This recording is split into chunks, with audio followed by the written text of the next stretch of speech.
할렐루야. 주님의 은혜가 예배드린 여러분 모두 함께 하시기를 빕니다. 우리 옆사람과 사랑의 교제를 나누시겠습니다. 사랑합니다. 감사합니다. 서로 축복하십시다. 건강하시게요.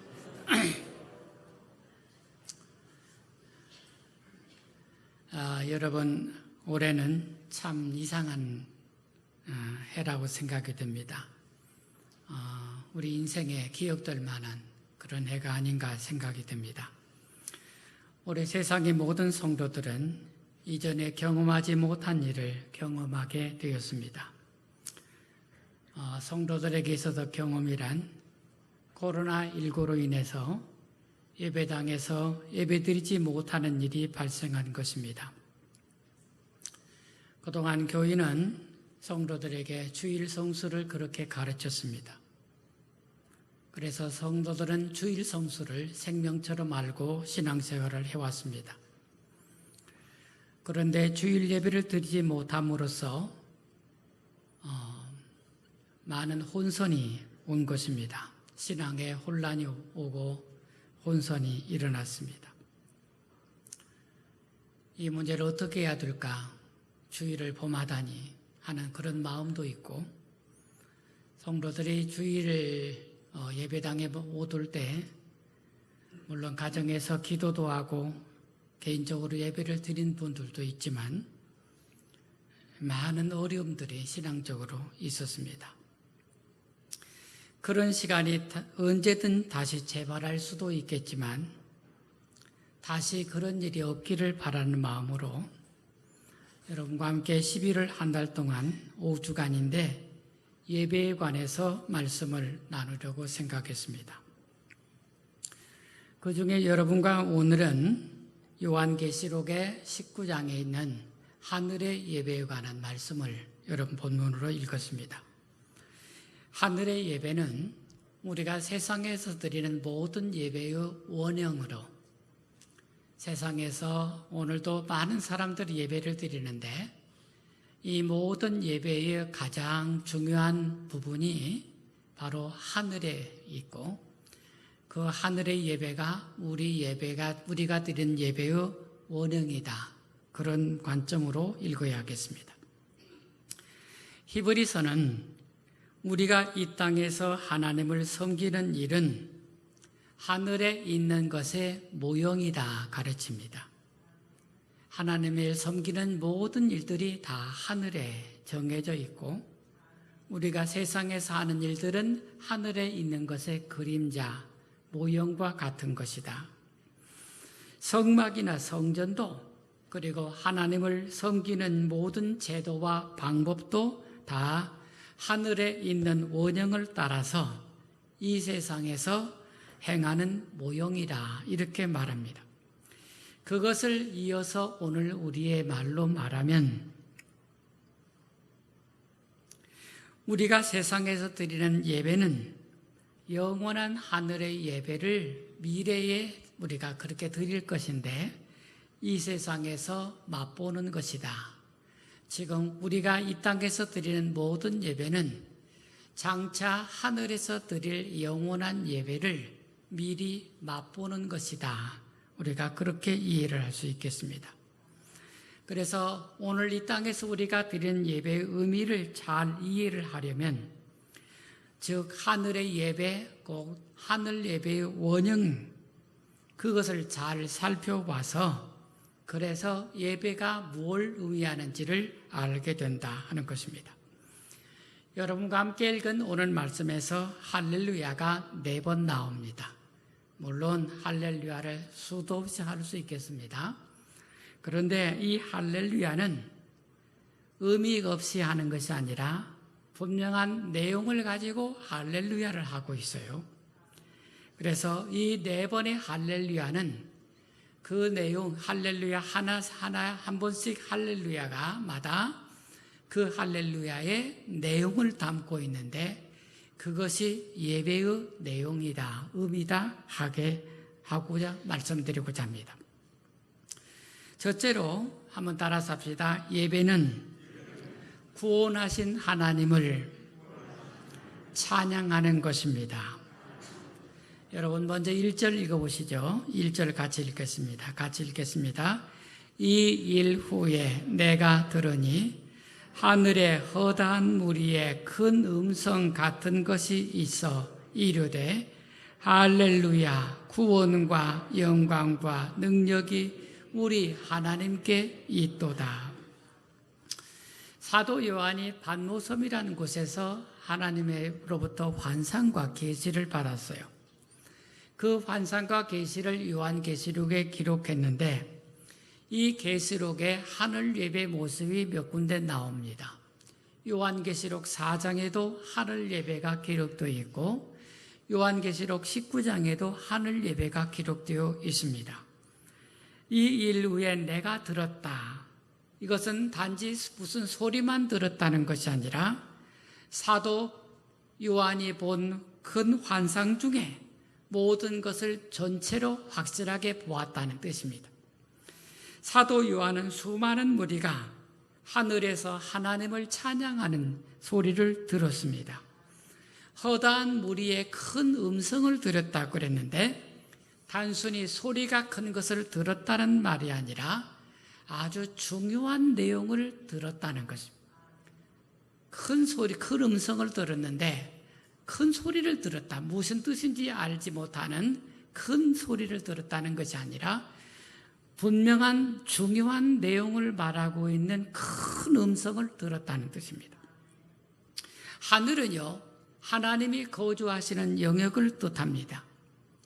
하늘이 하나님이 통치하신다는 말은 하나님께서 실제적으로 다스리고 지배하신다는 것입니다. 이 하늘에서 허다한 무리가 하나님을 찬송을 하는데 그 내용이 하나님의 구원입니다. 하나님께서 세상을 구원하신 것을 큰 무리가 찬송을 했다는 뜻입니다. 사랑하는 여러분, 우리 예배는 초대교회 예배를 전통적으로 이어온 것입니다. 물론 형태는 약간씩 바뀌었지만 내용과 의미는 초대교회를 그대로 이어받고 있는 것입니다. 초대교회에서 사도들은 예배를 드릴 때 분명한 내용을 갖고 예배를 드렸습니다. 초대교회 예배는 구원의 표현이었습니다. 그들은 예수님의 생애를 찬양을 드렸고 예수님의 십자가의 죽으심과 부활을 증거했습니다. 그래서 구원받은 성도들이 모여서 예배를 드릴 때 그 예배는 구원하신 하나님을 찬양하는 그것이 예배의 핵심이었습니다. 우리가 하나님을 예배하는 첫 번째 내용이 하나님이 우리를 구원하셨으니 구원하신 하나님을 찬양하는 것입니다. 우리는 구원하신 하나님을 찬양합니다. 그 구원의 내용이 하나님 아버지께서 우리를 선택하시고 예정하신 하나님의 예정과 선택에 대한 찬양입니다. 또 하나는 성부 예수님께서, 성자 예수님께서 우리를 위해서 하신 일을 찬양하는 것입니다. 이 하나님의 아들이신 예수님께서 인간의 몸으로 이 땅에 내려오셨습니다. 우리는 그것을 성육신이라고 말합니다. 이 성육신하신 예수님을 찬양하는 것입니다.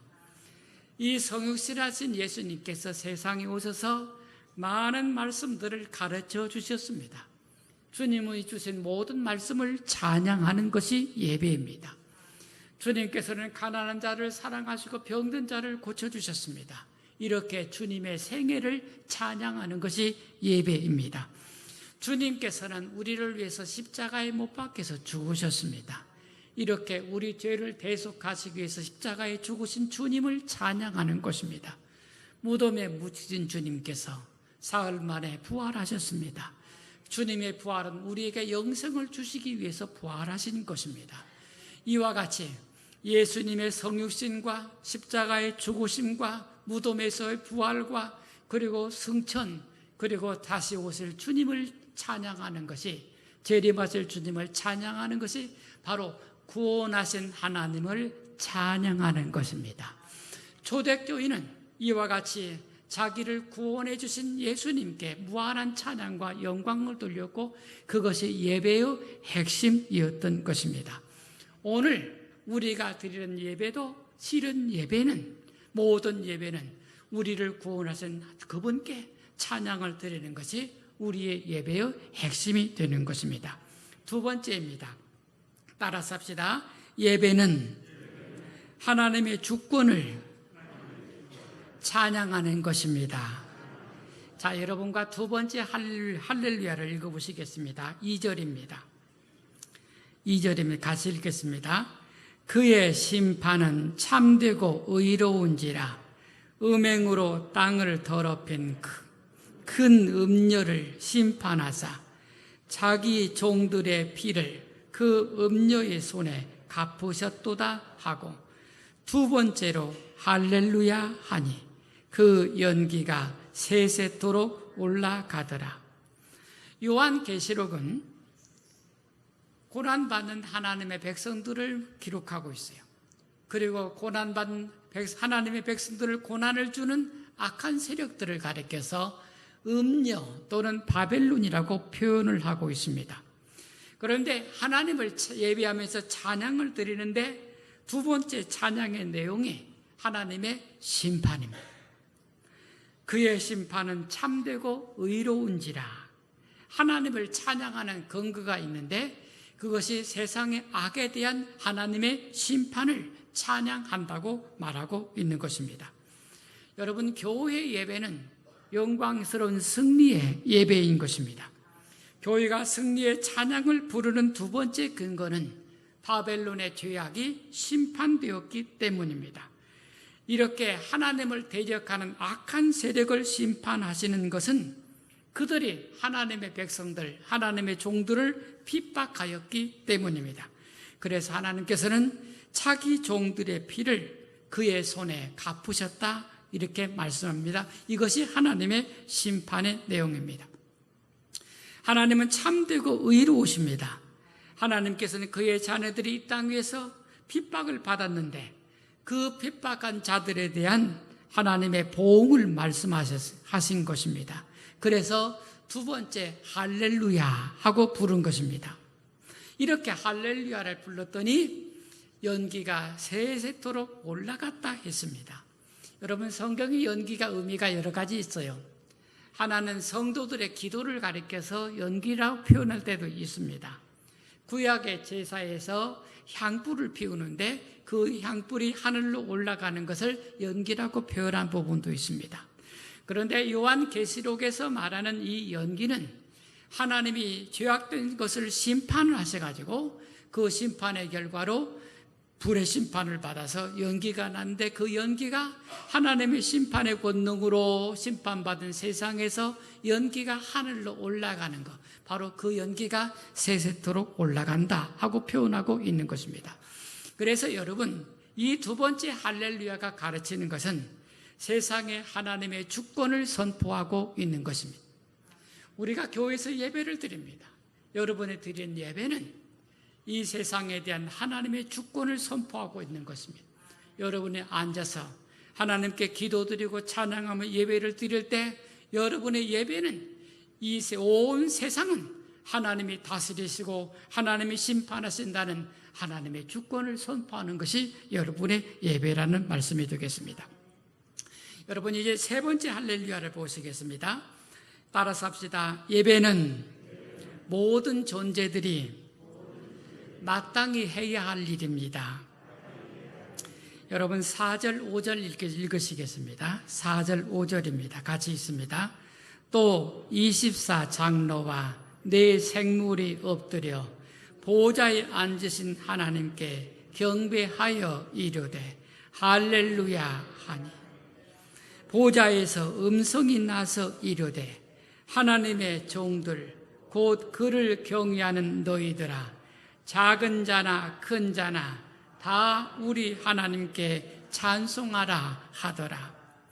여러분, 세 번째 할렐루야 하고 울려 퍼졌어요. 여러분, 계시록 4장에도 이 하늘 예배가 나온다고 말씀드렸죠. 여기에 하나님의 보좌를 둘러싼 24장로와 4생물이 표현되고 있습니다. 24장로는 구원받은 사람을 대표한다 하는 사람들로 보시면 됩니다. 하나님의 보좌를 둘러서서 24장로가 하나님을 찬양하는데, 그때 24장로는 하나님께서 구원하신 모든 사람들의 대표라고 보면 되겠습니다. 그 다음에 4생물이 나오는데, 요한계시록 4장에 보면 이 4생물을 사자, 송아지, 사람, 독수리 모양을 하고 있다고 쓰고 있습니다. 이 4생물은 상징하는 것이 하나님을 섬기는 영적 존재들을 상징을 하고 있는 것입니다. 그래서 하나님의 보좌를 둘러서서 구원받은 모든 사람들과 영적인 존재들이 다 하나님을 찬양하고 있다는 것입니다. 이렇게 찬양을 드리니 보좌에서 소리가 났다는 것, 하나님의 보좌에서 음성이 나왔다는 것입니다. 그 음성의 내용이 너희 모든 사람들아, 작은 자나 큰 자나 다 하나님을 찬송하라 했다는 말씀입니다. 여러분, 모든 사람들이, 구원받은 성도들이 다 하나님을 찬양하는데 보좌에서 소리가 나서 모든 사람들아, 작은 자나 큰 자나 다 하나님께 찬송을 드리라 했다는 말씀이 선포되고 있는 것입니다. 이 말씀은 구원받을 자들뿐만 아니라 모든 피조물이 하나님을 찬양해야 한다는 뜻을 담고 있습니다. 그리고 그것은 단순히 찬양하라는 것이 아니라 이 세상 주권자로서 하나님의 구원과 심판에 대하여 전적으로 하나님을 믿고 의지하라는 온 피조물에 대한 하나님의 선포하신 말씀이 되겠습니다. 그래서 여러분, 예배는 뭐냐? 모든 피조물들이 마땅히 창조주 하나님을 찬양하는 것, 그것이 예배인 줄로 믿으시길 바랍니다. 여러분, 우리는 마땅히 예배를 드려야 됩니다. 피조물로서 우리는 창조주 하나님을 섬기는 것이 당연한 일이다 하는 것입니다. 여러분이 드리는 예배가 하나님을 영화롭게 하는 예배가 되시기를 주의 이름으로 축원합니다. 자, 이제 4번째 할렐루야를 보시겠습니다. 따라서 합시다. 예배는 종말론적 혼인잔치를 준비하는 것입니다. 자, 여러분, 종말론적 혼인잔치 나가셨는데, 여러분 오늘도 주일인데 이제 여러 곳에서 사람들이 결혼식을 하죠. 어제도 토요일도 많이, 요즘은 토요일하고 주일에 예배식을 많이 합니다. 이 종말론적 혼인잔치라 하는 말은요, 이 종말론이라는 뜻은 끝을 말하죠. 끝을 말합니다. 그러니까 종말론적 혼인잔치는 모든 사람이 마지막에 하나님 앞에 서 있는 것을 가리켜서 종말론적 이렇게 말합니다. 그러니까 종말론적 혼인잔치는 온 인류가, 구원받은 하나님의 백성이 하나님 앞에서 마지막 하는 혼인잔치를 가리켜서 종말론적 혼인잔치라 그렇게 말씀드릴 수 있는 것입니다. 자, 여러분 6절부터 8절 읽으시겠습니다. 6절부터 8절입니다. 같이 읽겠습니다.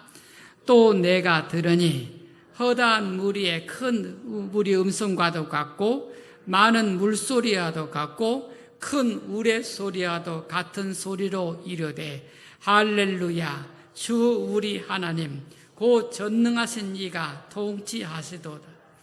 우리가 즐거워하고 크게 기뻐하여 그에게 영광을 돌리세. 어린 양의 혼인 기약이 이르렀고 그의 아내가 자신을 준비하였으므로 그에게 빛나고 깨끗한 세마포 옷을 입도록 허락하셨으니 이 세마포 옷은 성도들의 옳은 행실이로다 하더라. 자, 이제 4번째 할렐루야를 드렸습니다. 이 4번째 할렐루야는 기쁨과 즐거움으로 충만한 찬양입니다. 사도 요한이 허다한 무리의 그 음성 그리고 많은 물소리, 큰 뇌성과 같은 찬양을 들었습니다. 그리고 그 모든 찬양 후에 주 우리 하나님이 전능하신 이가 통치하신다 하는 내용입니다. 그 다스림의 시작이, 영원한 다스림의 시작이 어린 양의 혼인잔치입니다.